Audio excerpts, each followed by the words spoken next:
Alhamdulillah Kiai, saya membaca ada signifikansi antara gerakan Kiai Mat, Kiai Nur Ihya dan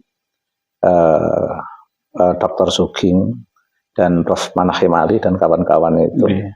Dengan adanya gerakan ini itu para habaib itu sudah cenderung santun. Sudah sedikit ada calling down, ada rimnya lah. Ada rimnya, enggak sekasar tahun 2019 ya. Seolah-olah mereka itu memang enggak bisa dikendalikan.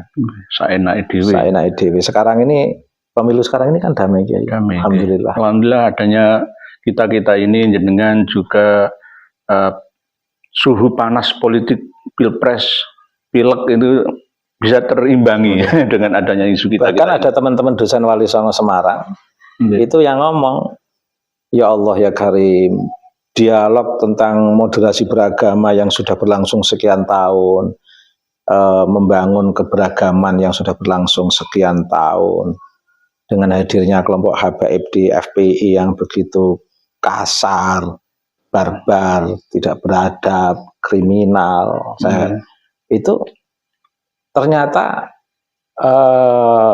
pengapesannya, bahasa Indonesianya apa pengapesannya itu Kiai? Sudah saatnya kelemahannya itu ternyata ketika harus diteliti nasab mereka. Ketika ada yang mengkritik nasab mereka kayak lemes gitu. Karena salah, kalau nggak salah kenapa harus salah tinggal? Kalau benar kenapa mereka harus protes? Ya tunjukkan kitabnya, datanya, pustakanya. Nanti ujung-ujungnya tes DNA. Kalau memang benar, kenapa takut gitu? Atau kalau mereka memang merasa benar, ajukan ke pengadilan. Iya, saya kan sudah berkali-kali ngomong. Ajukan aja pengadilan. Saya siap dipecat dari jabatan dan pekerjaan saya. Dihukum 9 tahun, 10 tahun saya harus dikeluarkan, dipecatnya. Saya harus menghadapi tuntutan itu seandainya saya salah dan kalah di pengadilan. Tapi di pengadilan itu kan harus ada bukti real. Bukti realnya kan ada ditanyakan. Ditanya Pak Hakim pasti. Bukti realnya kan kebenarannya ada di Kiai Mat. Baik tes DNA, filologi, Hasanah Aturos. 3 langkah itu harus dipenuhi. Pertama, ayo jatuhkan saya dari jalur pustaka data. Yang kedua, saya memiliki video mereka dari perusahaan sejarah bangsa sampai perilaku mereka. Ada datanya semua. Ada data saya semua. Dan bahkan membelokkan sejarah yang benar-benar bikin kita celaka, yang belum saya buka ke publik. Terus yang terakhir DNA. 3-tiganya ini masih belum bisa dikalahkan oleh mereka. Assalamualaikum warahmatullahi wabarakatuh. Alhamdulillah kita bertemu lagi di channel Umat Cerdas Official ini. Langsung saja kita simak videonya dulu. Alhamdulillah siang ini saya sangat berbahagia kedatangan tamu yang sangat saya hormati, yang memiliki loyalitas dan komitmen untuk menjaga Hasanah Nusantara. Beliau adalah Kiai Nur Ihya Salafi yang sekarang ini kalau saya lihat di beberapa YouTube hampir tiap hari itu menyampaikan beberapa pandangan dan pikirannya, sehingga saya berpikir jangan-jangan tidak ada waktu istirahat ini, hanya untuk mengawal perkembangan sosial media yang akhir-akhir ini menurut saya memang sangat meresahkan. Mengapa saya katakan sangat meresahkan? Karena sosial media ini akhir-akhir ini diisi oleh beberapa habaib yang dalam ruang publis yang bisa secara langsung disaksikan oleh masyarakat luas, banyak memberikan pernyataan-pernyataan yang mau saya katakan itu sesat nanti saya terlalu ekstrim. Enggak saya katakan sesat. Banyak ajaran-ajaran yang disampaikan beberapa habaib yang menurut saya keluar dari hasanatul ros. Perlu diluruskan. Perlu diluruskan barangkali. Berbeda ini Kiai, pada saat kecil saya dulu, setiap ada habaib sowan abah saya, mereka itu santun-santun, nggak neko-neko. Bahkan ketika abah saya belum datang, masih ngajar di madrasah, mereka itu dengan low profilnya mau ngobrol, diskusi, bahkan bahasa saya mau ngomong saya, sampai sabar menunggu abah rawuh dari ngajar di madrasah itu. Karena antara jarak pondok Kasepuhan sana dengan madrasah sini kan lumayan ada 200 meter, sehingga habaib beliau-beliau yang pas sowan itu, kalau abah belum datang dari madrasah itu, menyempatkan diri ngobrol dengan kita. Nah, dan mereka itu beberapa pesan, obrolan itu sesuai dengan yang kita rasakan dalam prinsip tradisi pembelajaran di pesantren itu. Masih nyaman. Masih nyaman. Sekarang ini baru akhir-akhir, barusan beberapa jam yang lalu kelihatannya saya share ke Kiai Nur Ihya. Ada yang menyatakan lagi bahwa seorang muhibbin itu wali Allah. Tidak ada lain kecuali seorang wali Allah. Ini kan luar biasa. Wali kalau barang obrolan sekarang. Nah, ini menarik untuk kita kritisi, dan ini kan salah satu contoh. Banyak kasus-kasus yang lain. Misalnya tidak akan jadi wali kalau enggak mencintai, tanpa mencintai mereka. Jadi syarat wali, bahkan menjadi syarat wali itu kalau mencintai habaib. Ini kan salah satu dari sekian pernyataan-pernyataan yang di luar hasanatul ros, di luar tradisi kita. Dan Kiai Nur Ihya benar-benar mengawal untuk bagaimana perkembangan sosial media yang diisi oleh pernyataan-pernyataan para habaib yang di luar hasanah kita itu betul-betul terkonfirmasikan oleh masyarakat bahwa itu sesuatu yang tidak baik, itu di luar hasanah kita. Nah, jadi selamat atas kehadiran Kiai Nur Ihya di rumah saya senang sekali. Semoga ke depan nanti ini ada obrolan-obrolan yang bermanfaat untuk publik dan juga bermanfaat untuk diri saya. Dan kulo yang lebih mohon didoakan dari Yai Sepuh Pamutan Panjenengan Romo Kiai Haji Ubaidillah Ahmad Taman Munji, yang selama ini saya hanya melihat di media sosial saja. Alhamdulillah bisa ketemu dengan beliau. Beliau adalah seorang tokoh besar ya, kalau bisa menjadi PWNO Jateng kalau bisa. Tidak, Kiai. Kita di pesantren aja, Kiai. Karena aset besar milik bangsa ini eman-eman ya, kalau beliau tidak kita maksimalkan ya untuk lebih luas lagi jangkauan kemanfaatannya untuk umat ini. Alhamdulillah sekarang dimanapun bisa berjuang melalui media yang sudah membantu kita. Walaupun dari Pamutan As-Suffah Institute ini, insya Allah seluruh dunia akan menyaksikan panjenengan. Kami tetap mendukung panjenengan, walaupun ada yang kontra dengan saya, nggak apa-apa. Dalam tradisi ke-NU-an itu tidak boleh sama kalau bisa itu. Yang penting akidahnya sama, syariahnya sama, masalah furu'iyah itulah yang boleh tidak sama. Pemahaman boleh beda, tapi intinya tetap bersaudara. Nggak ada nanti kalau sama semua nggak bisa maju malah. Tapi ada yang tidak beda yang saya rasakan antara Kiai Nur Ihya dengan saya. Hasanah kebudayaannya, Kiai. Memang kita tetap dituntut untuk. Karena memang kalau berbicara hasanah aturos hubungannya dengan teks itu memang sama-sama Imam Syafi'i saja berbeda, Kiai. Imam Syafi'iyah sama-sama Syafi'iyah juga berbeda. Perbedaan itu keniscayaan. Kita tidak boleh berkecil hati, bersusah hati gara-gara berbeda. Karena berbeda itu rahmah. Rahmah bagi semua. Jadi Gus Dur dulu pernah mendidik kita bersama supaya menjadi bangsa yang cerdas dengan melempar wacana perbedaan. Seringkali beliau menyampaikan hal-hal yang aneh yang tidak dapat diterima oleh umat dan masyarakat. Banyak yang kontrol, sesat di Gus Dur itu. 3 tahun yang lalu saya betul-betul berbeda dengan Kiai Rembang dan Lasem, Kiai. Tapi saya nyaman saja dalam konteks pabrik semen di Galdowo, Gunem, Rembang.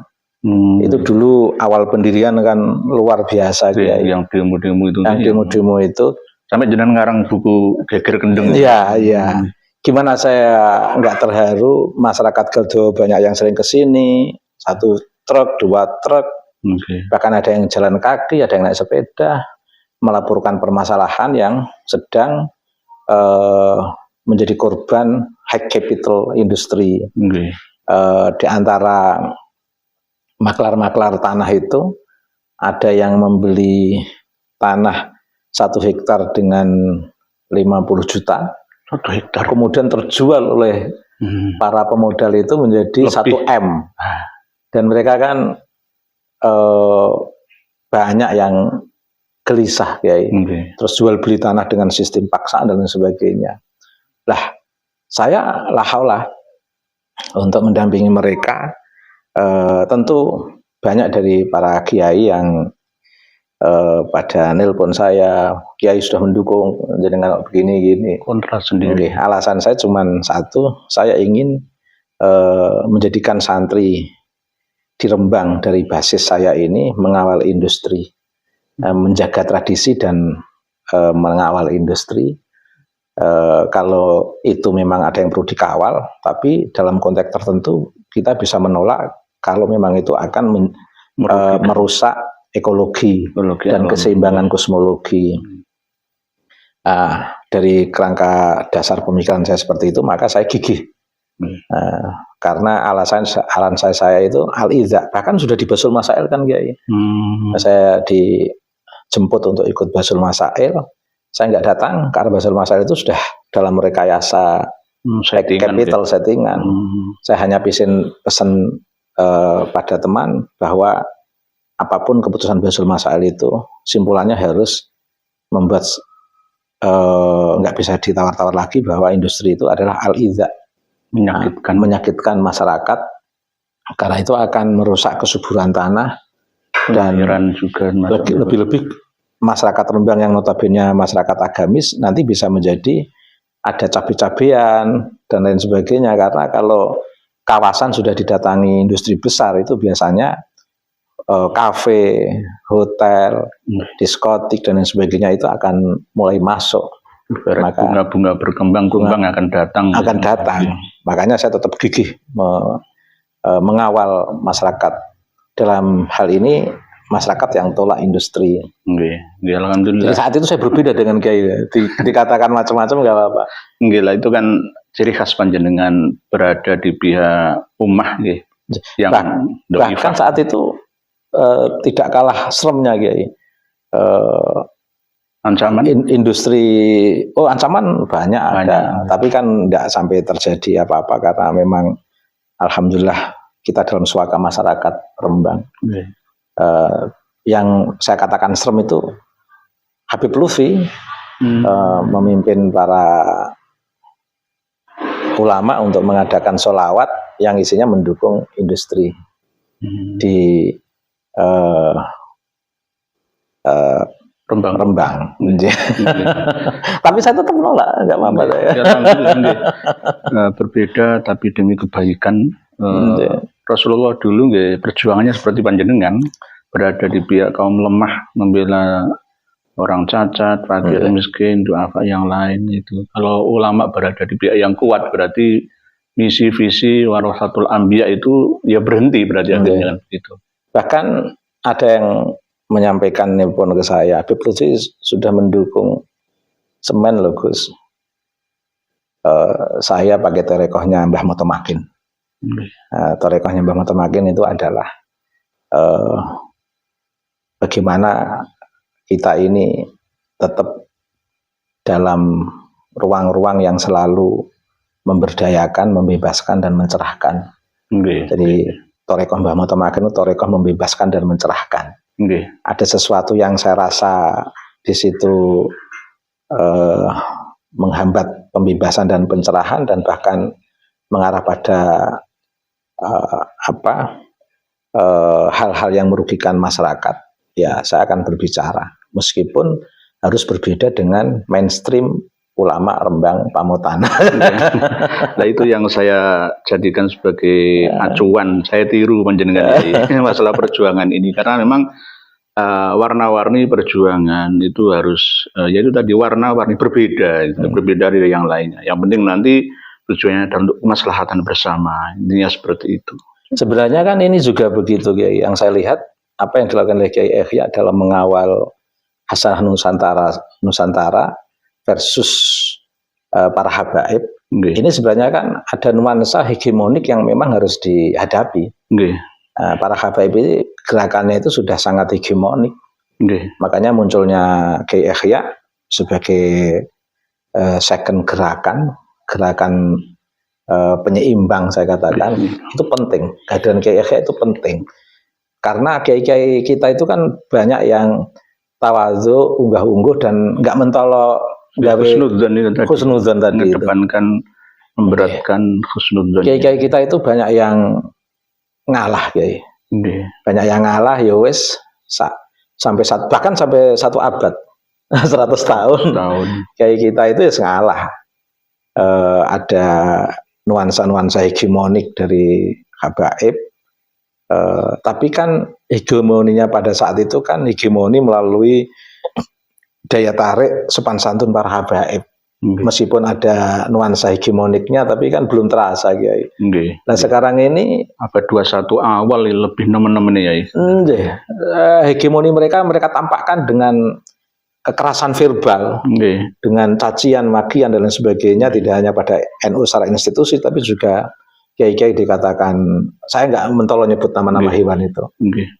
Itu kan sudah mengarah pada kekerasan verbal, Kiai. Lah kiai-kiai kita nggak ada yang, ya wes biarkan aja, nanti Allah sendiri yang bagaimana menjawab kekerasan verbal para habaib yang sangat hegemonik di sosial media itu. Tapi akhirnya Allah menurunkan Kiai Imat, ada Kiai Nur Ihya, ada jenengan Jawa Tengah. Saya sih dari Jawa Tengah bagian timur ini saya sowan ke dalam panjenengan dan pesantren panjenengan di sini kan untuk ayo bersama-sama, tidak bisa ini dilakukan oleh satu orang saja, Kiai Imat atau saya atau lainnya, tidak sama-sama bergerak, bukan untuk melawan atau menyerang, memusuhi orang per orang, bukan membenci, tapi meluruskan pemahaman sekaligus ajaran yang sudah kadung ditebarkan oleh para habaib yang ada di Indonesia khususnya. Bagi saya itu sudah mengarah ke Syiah, Kiai. Kemaksuman itu tadi. Maksum, apapun yang mereka kerjakan itu sudah dijamin oleh Allah surga. Liyutahhirakum tathira itu. Jadi ini namanya memelesetkan tafsir Al-Quran. Tafsir Mu'tabar. Innama yuridullahu liyudhiba ankum rijsa ahlal baiti wa yutahhirakum, itu saya. Saya sudah suci, mau apapun terserah saya. Saya itu sudah dijamin surga. Liyutahhirakum tathira, itu saya. Bahkan bisa nyurati malaikat untuk menghentikan siksa kubur segala. Bisa, bahkan jawaban dari malaikat Munkar Nakir itu aja, man rabbuka, jawabanlah Habib Abdullah Al-Haddad. Itu sudah nggak disiksa kok. Nah, ini kan berlebihan. Bahkan ini ada yang sehari semalam bertemu 70, Allah 40 kali. 70 wakilah 70 kali. Ketemu Allah, ini kan mujassimah. Muhammad bin Ali Al-Faqihil Muqaddam dalam kitab Al-Masyru'ur Rawi, dalam kitab-kitab karya internal Pak Alawi, itu juga selalu mengunggulkan tokoh klan mereka. Itu sudah menjadi ciri khas itu. Oleh sebab itu kalau para kiai muda tidak bergerak untuk meluruskan pemikiran, pemahaman, dan penyebaran ajaran ini, maka bahayanya akan Kiai. Generasi yang akan datang 50 sampai 100 tahun yang akan datang ini rusak. ngomong sakarape dhewe gak ada yang mengontrol. Semaunya dia menghina kiai, tidak hanya menghina kiai aja dihina, apalagi santri. Kelasnya kiai di bawah mereka. Tapi kalau di sini alhamdulillah Habib baik semua kiai kalau sementara belum berkuasa ya. Kalau sudah berkuasa sebaliknya. Tamu-tamu saya dari para Habib itu alhamdulillah baik semua. Alhamdulillah. Itu trik dan intrik. Ya, alhamdulillah panjenengan disowani para Habib yang sopan-sopan. Ya dulu seperti itu. Dulu itu seperti itu. Di Rembang dulu, di Lasem itu para Habib itu selalu mendahulukan kiai setempat, nggak mau mendirikan majelis. Tapi saya lihat sampai sekarang Habib dengan kiai masih baik ya untuk Rembang loh ya. Untuk Rembang lumayan masih kondusif. Cuman memang pernah saya hidup di Jakarta, di Bogor, para Habibnya itu banyak yang arogan, parah ya menurut saya. Di mana-mana. Di Bogor, di Jakarta saya saksikan sendiri ya.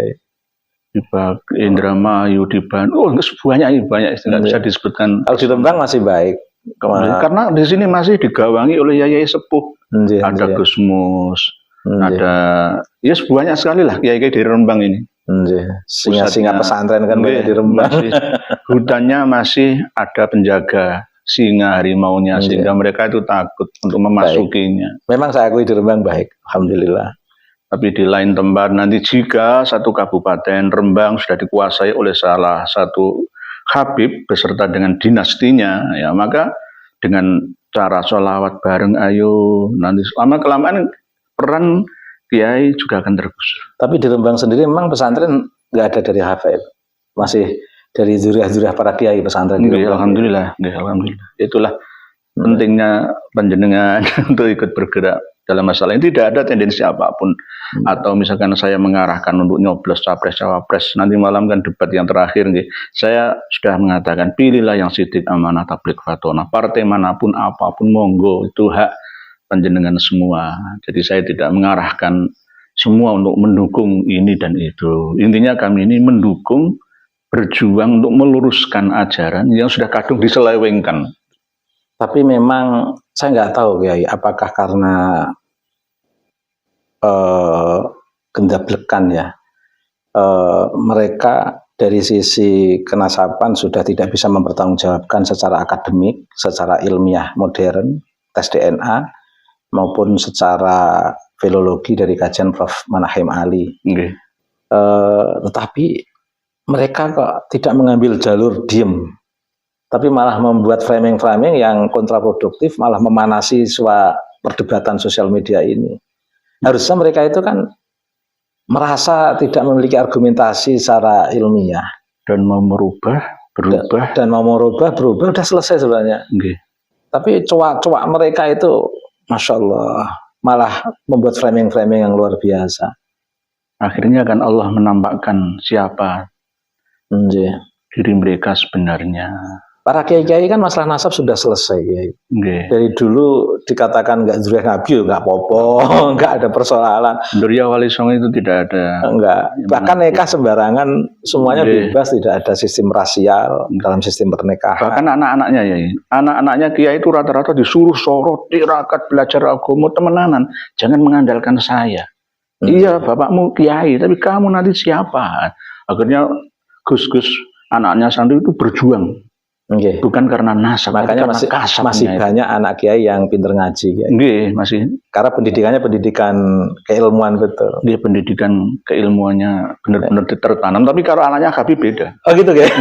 Pokoknya pinter maca, pinter ngomong gitu aja. Ayo pinter selawatan, gitu. Sudah. Nggak perlu ngaji kitab ilmu alat jurumiyah, Imriti, Alfiyah, Jawahirul Maknun, Udul Juman, itu nggak penting. Atau karena itu efek fikih nasab ya? Bisa juga. Fikih nasab. Bisa juga. Jadi alhamdulillah seorang pengasuh pondok pesantren di Pamutan, beliau mau bergabung dalam perjuangan ini. Saya dari Keraton, saya dari Surabaya, dari mana-mana itu tujuan aslinya adalah untuk mengembalikan umat Islam khususnya dari penjajahan spiritual, pembodohan, penipuan, pembohongan. Yang tidak nguatin itu doktrinasinya, Kiai. Keluar semua dari teks Hasanah Turos. Jelas nggak ada dasar yang terpakai ceramah-ceramah mereka itu, Masya Allah. bikin ajaran sendiri. Rasulullah nggak mengajarkan seperti itu. Rasis itu nggak boleh, nggak, bahkan haram, nggak bisa ditawar. Mungkin kan Kiai, politik rasial itu kan ditentang oleh Nabi. Nasab dalam konteks Nabi itu kan untuk kepentingan keluarga, silaturahim, dan bahkan ini yang banyak disalahpahami orang Kiai. Ketika Nabi dicibiri oleh masyarakat jahiliyah tentang nggak punya keturunan laki-laki, beliau kan mengatakan Hasan Hussein nasabnya langsung ke saya. Itu sebenarnya kan dalam rangka menjawab cibiran masyarakat jahiliyah, bukan untuk jadi bahan doktrinasi para HBF sekarang ini. Akhirnya turun temurun. Agar turun temurun. Karena dipahami yang salah, dipahami dengan cara yang salah. Nabi Muhammad sangat benar, karena Nabi Muhammad dalam rangka ingin membangun eksistensi nubuahnya di tengah keluarganya, biar tetap tidak kecil hati di hadapan cibiran masyarakat jahiliyah yang mempermasalahkan tentang keturunan harus laki-laki. Kalau nggak punya keturunan laki-laki itu hina dan lain sebagainya. Nabi kan dalam rangka ingin membangun kekuatan nubuah, bahwa dalam tradisi nubuah itu tidak ada perbedaan, tidak ada diskriminasi antara Arab dan non-Arab. Bahkan Nabi mengatakan, bersabda, nanti menegaskan akhir dari kehidupan manusia nanti nasabnya akan dikembalikan kepada Nabi Ibrahim. Sehingga betul-betul persoalan nasab itu harusnya sudah selesai sejak zaman Nabi. Di sini kok malah justru mulai tumbuh subur karena kepentingan ya. Kepentingan mungkin kepentingan duniawi ya, termasuk kepentingan ya ada unsur politik juga kalau saya lihat. Saya rasakan itu ada kepentingan politik juga, termasuk diantaranya adalah ya harta tahta dan wanita hubud dunia itu. Karena mayoritas umat Islam di Indonesia ini dari kalangan Nahdien dan banyak yang lugu-lugu, maka ya mudahlah untuk ditipu lah ini begitu. Mudah untuk ditipu. Dan anehnya kaum Nahdien dari arus bawah ini juga nggak waspada. Aku mau ditipu kok masih husnudon naik. Akhirnya ya tetap dijalankan terus dan tidak ada kiai yang bergerak. Nah, setelah ini kan alhamdulillah banyak umat yang tersadarkan, banyak habib juga yang sadar dengan gerakan ini, dan ini tetap akan kita lakukan terus, tidak berhenti sampai di sini karena ini bagian daripada tuntutan perjuangan. Bukan karena uang, karena apapun, nggak ada. Tapi alhamdulillah Kiai, saya membaca ada signifikansi antara gerakan Kiai Mat, Kiai Nur Ikhya, dan Dr. Sugeng dan Prof. Manahim Ali dan kawan-kawan itu. Dengan adanya gerakan ini itu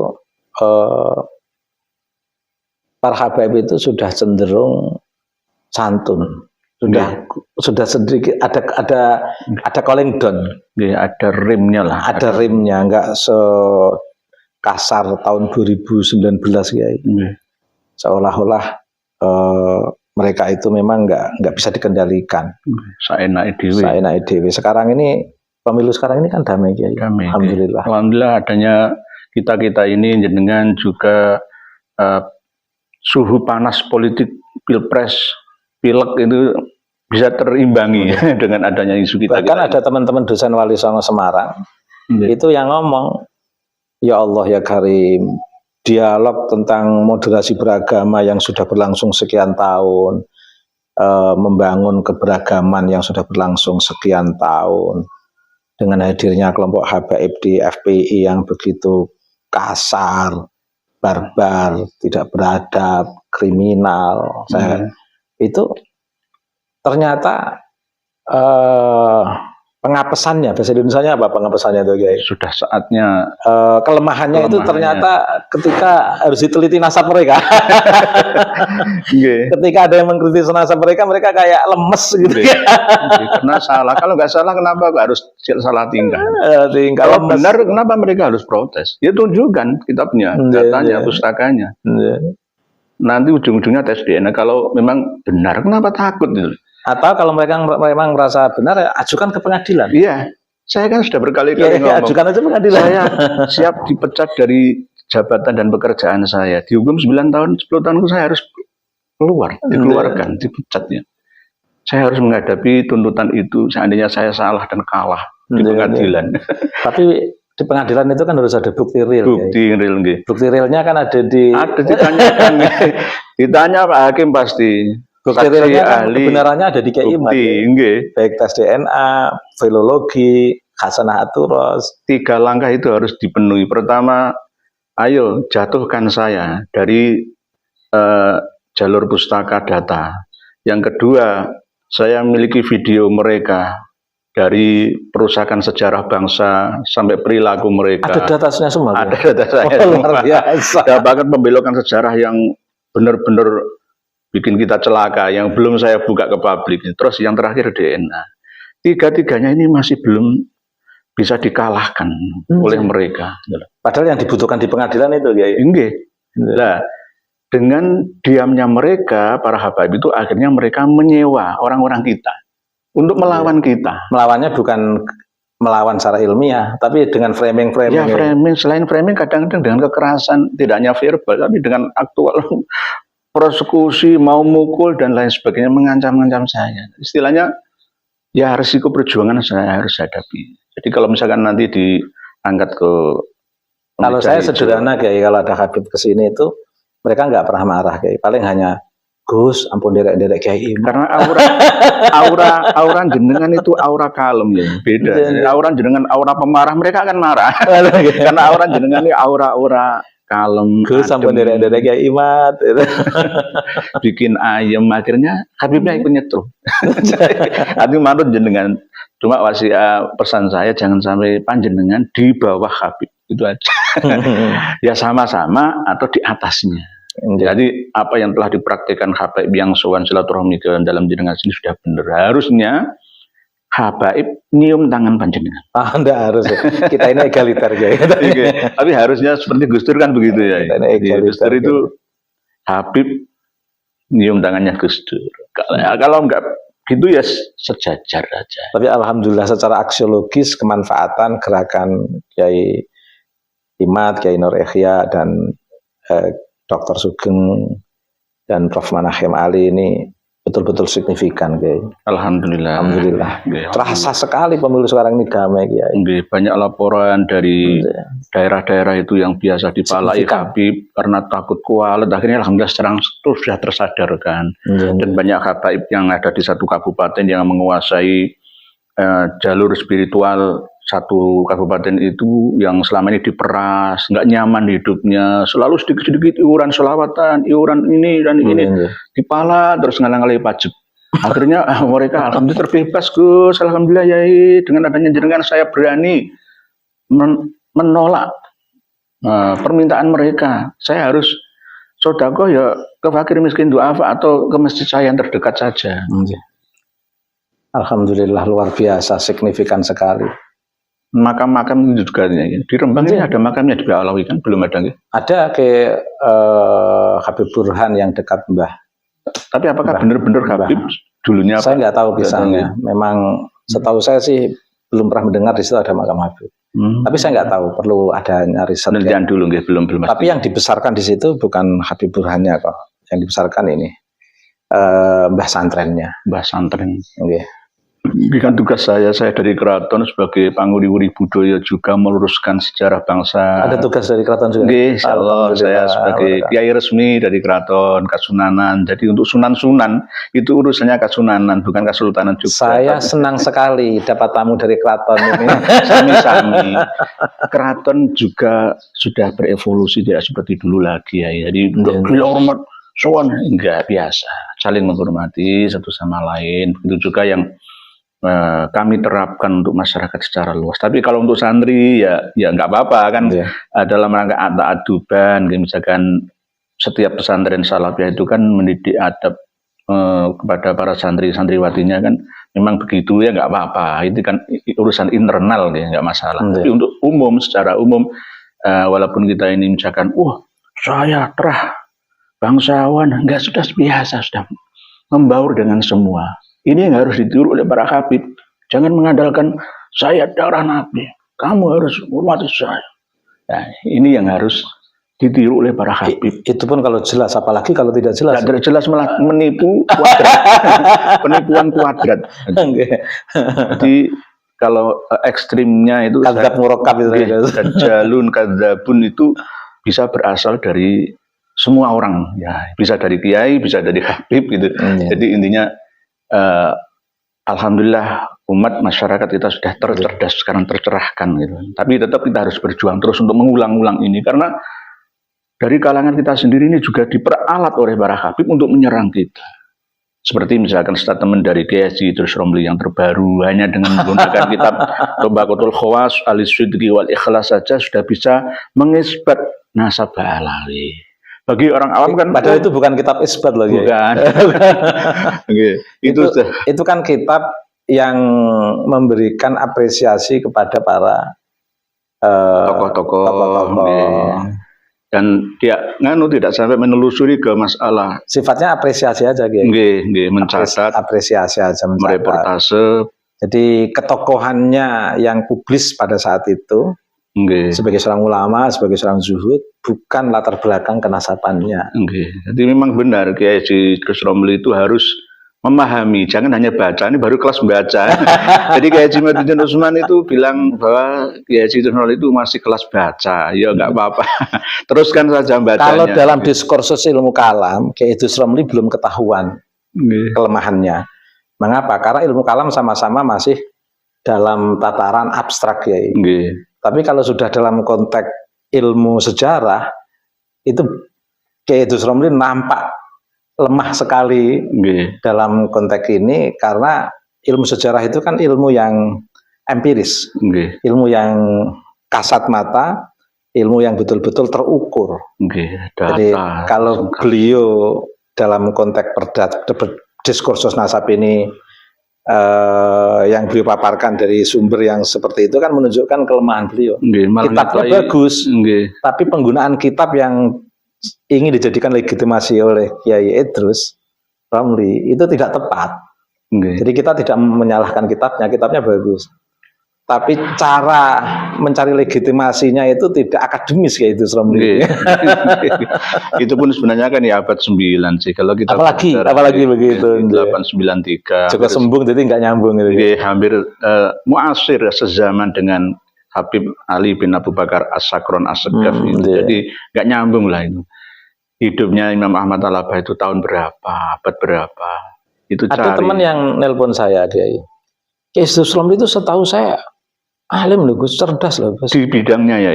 Iya, di bidang apa? Kiai Idrus Romli itu yang diperdebatkan selama ini kan ilmu-ilmu yang abstrak, yang tidak bisa diempiriskan, terkait dengan halal, haram, terkait dengan dialektika kalam. Dari menurut kalangan itu abstrak, nggak cocok, kalangan akademis nggak cocok. Itu abstrak, sehingga yang menang cenderung siapa yang mau ngotot. Semua yang mau ngotot, dan selama ini saya menilai Kiai Idrus Romli memang ulama yang dalam tanda kutip agak ngotot juga, Kiai. Mencari pembenaran yang ya harusnya 12 pertanyaan Kiai Imad itu jawab aja. Sebelum membuat framing. Enak-enak. 12 pertanyaan itu selesaikan. Jawab saja. Ya dicicil dulu lah itu loh. Dicicil dulu 5 atau 6 separuhnya dulu lah itu. Jangan tiba-tiba malah public speaking temuan-temuan yang tidak sesuai.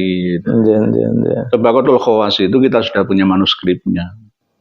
Sudah kita kaji sejak lama, tapi itu pun hanya untuk pelengkap saja karena bukan kitab nasab dan tidak bisa sejarah murni. Bisa dibedah secara singkat, Kiai, tentang kitab Tobaqat yang dibaca oleh Kiai Idrus Romli itu. Tobaqatul Khawas itu pengambilan referensinya dari Tuhfatuz Zaman 855 itu, terus Tuhfatuz Zaman dari As-Suluk, dari Ibnu Samurah dari Tobaqat Fuqaha'il Yaman. Dari 586 Hijriah, Ibnu Samurah Syafi'iyah itu masuk Sunni Ahlussunnah wal Jamaah, tidak menyebutkan nama-nama Tobaqat baik fuqaha ataupun sulaha ataupun ulama dari kalangan Ba'alawi, enggak ada. Jadi kalau misalkan Syekh Bautin Al-Janati menyebutkan 2/3 pengambilan referensi datanya dari Tabaqat Fuqaha'il Yaman, nggak benar. Karena isu yang diangkat di kitab Tabaqat itu apa Kiai? Ya termasuk pencatatan tokoh-tokoh yang ada di setiap kota yang ada di Yaman. Dan itu sifatnya apresiatif dari pengarang terhadap tokoh itu tentunya Kiai. Jadi apresiasi terhadap ketokohan, bukan terhadap latar belakang kenasabannya. Enggak ngurus. Jadi sangat tidak nyambung itu Kiai. Nyambung sekali. Dari atas itu Tabaqat Fuqaha'il Yaman, As-Suluk itu Tabaqatul Ulama wal Muluk, ke bawahnya lagi Tuhfatul Zaman Abdurrahman Al-Adal, itu ke bawahnya lagi baru Tabaqatul Khawas Al-Sidqi wal Ihyas As-Sirji. Jadi berarti Kiai itu Romli perlu belajar studi naskah, nambah referensi lagi, belajar lagi lah. Belajar studi naskah, belajar Orang akan alim alamah di bidangnya, profesor sekalipun kalau bukan bidangnya ya nggak alim lagi, nggak profesional lagi. Tapi sebenarnya studi naskah itu kan ilmu yang niscaya harus dimiliki oleh seorang kiai. Harusnya. Karena ketika kita membaca kitab itu kan kita harus tahu siapa pengarangnya, apa latar belakang pengarang mau mengarang kitab itu, dan ada persoalan apa pada saat pengarang mengarang yang kemudian bisa memunculkan buku itu. Jadi setiap buku itu kan punya zaman, Kiai. Nah, jadi zaman buku itu diciptakan itu ada diskursus apa, ada ruang diskursus apa, ada hasanah, ada persoalan-persoalan yang muncul dalam bentuk persoalan apa, sehingga menyebabkan pengarang itu nulis sebuah buku. Harusnya kan dia paham seperti itu. Harusnya seperti itu. Sama seperti panjenengan ya, mengarang buku Suluk Jebolek misalkan, jenengan pasti memiliki referensinya. Baik itu ketemu langsung reportase dengan sumbernya dari abah panjenengan, abahnya dari abahnya lagi sampai ke atas itu mesti mutasil ya. Kita ini harus suarakan ke masyarakat, Kiai. Artinya begini, kalau memang itu salah habaib, Habib di antara habaib, itu memang mau tidak mau harus kita hadapi. Karena kita sudah diberi contoh oleh Mbah Hasyim Asy'ari di zaman resolusi jihad. Itu Mbah Hasyim Asy'ari kan melawan penjajah. Yang notabene di sana ada beberapa habib yang menjadi muftinya kolonial, Utsman bin Yahya itu. Tapi tetap Mbah Hasyim tetap melakukan resolusi jihad. Bahkan di antara tentara mereka ada Habib Al-Qadri Pontianak, itu kan tentara Belanda. Sultan Hamid Al-Qadri yang sebenarnya masih simpang siur keabsahannya sebagai pahlawan nasional sampai sekarang belum turun. Jangan, itu mereka itu datanya memang betul-betul orang Belanda. Kerjasama dengan Westerling. Lanje. Westerling itu membantai masyarakat Bugis. Kalau memang kiai-kiai kita dulu itu hormat dengan habaib tanpa perlawanan apapun, tentu nggak ada yang mengeluarkan resolusi jihad. Wong di tengah para penjajah Belanda itu banyak mufti-mufti yang dari habaib. Tapi kiai kita tetap melawan. Nah, sama nanti kalau habib-habib sudah menghentikan ceramah-ceramah mereka yang keluar dari aturas, kita juga akan baik. Kita akan islah. Ceramah mereka ini kan luar biasa, banyak keluar dari aturas, Kiai. Dan pemirsa itu sudah bisa melihat di beberapa sosial media. Jadi ajaran-ajaran mereka itu mengarah kepada bagaimana membangun kemaksuman mereka. Tanpa disadari. Saat keturunannya mendoktrin orang selain klannya untuk gila hormat kepadanya. Ada kiai yang nelpon saya, Kiai. Gus, kok saya melihat antum ikut reng terhadap habaib.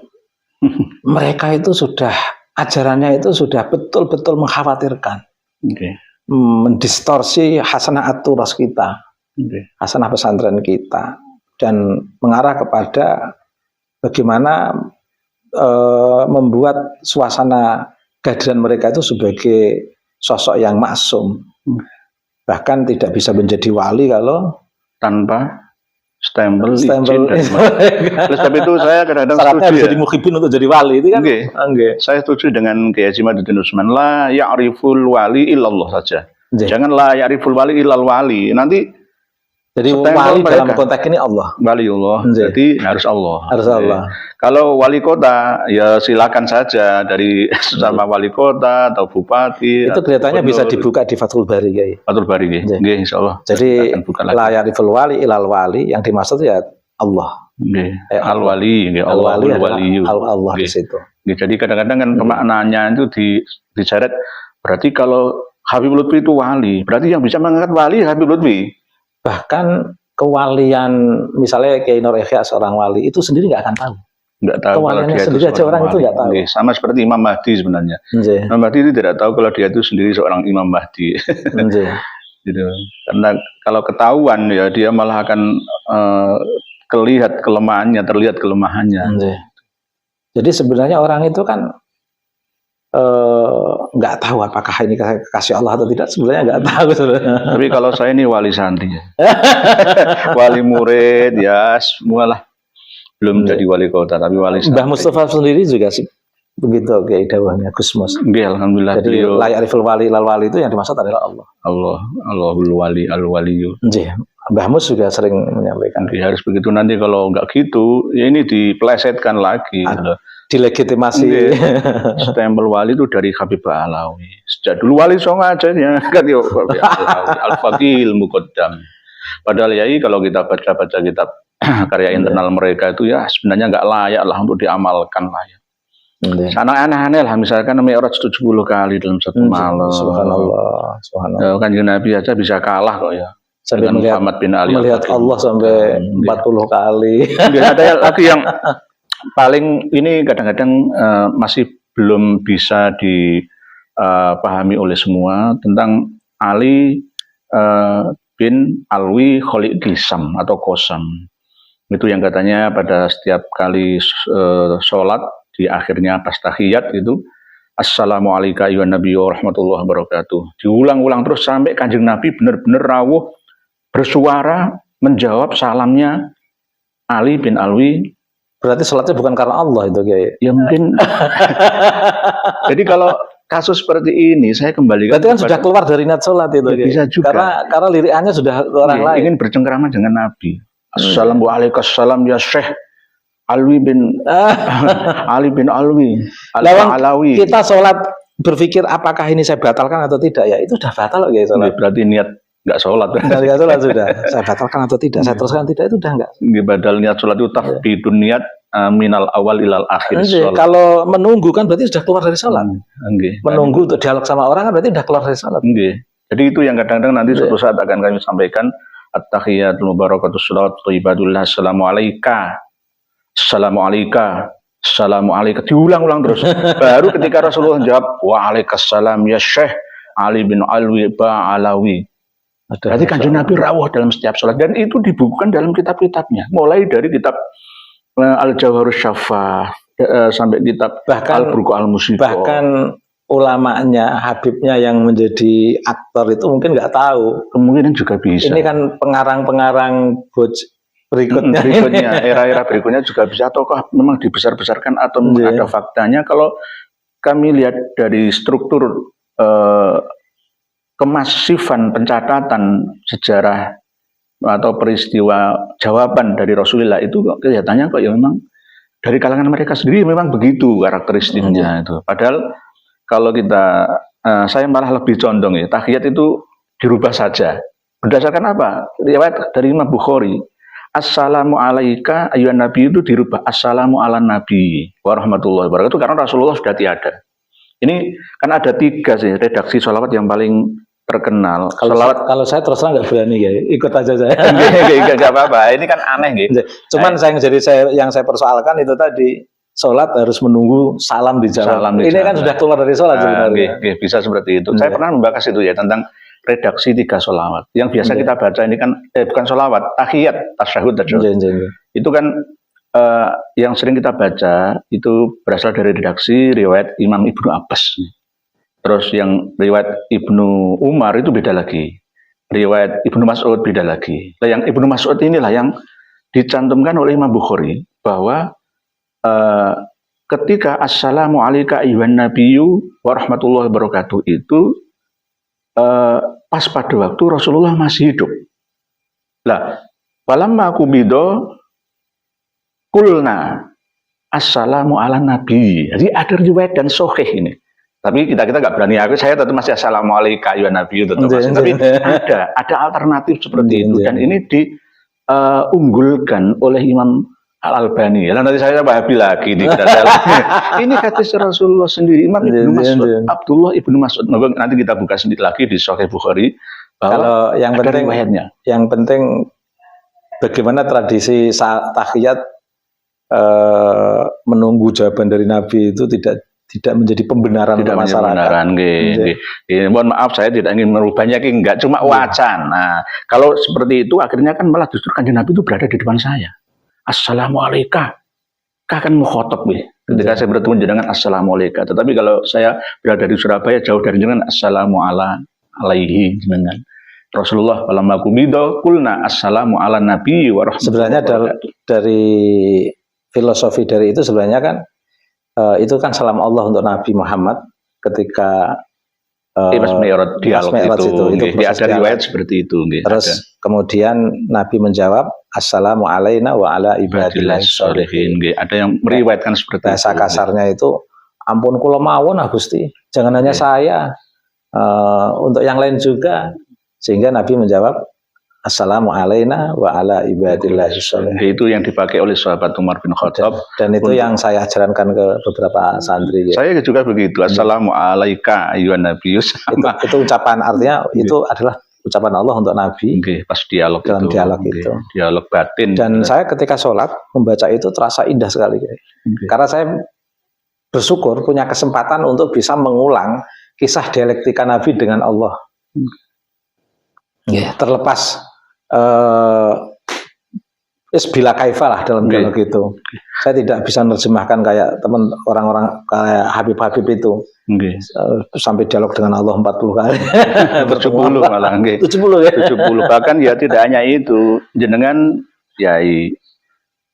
Jenengan kumpul 70 kiai. Itu masih kalah dengan satu Habib yang bodoh. Ini kan pelecehan besar-besar. Pelecehan itu kan publik ya. Bahaya sekali.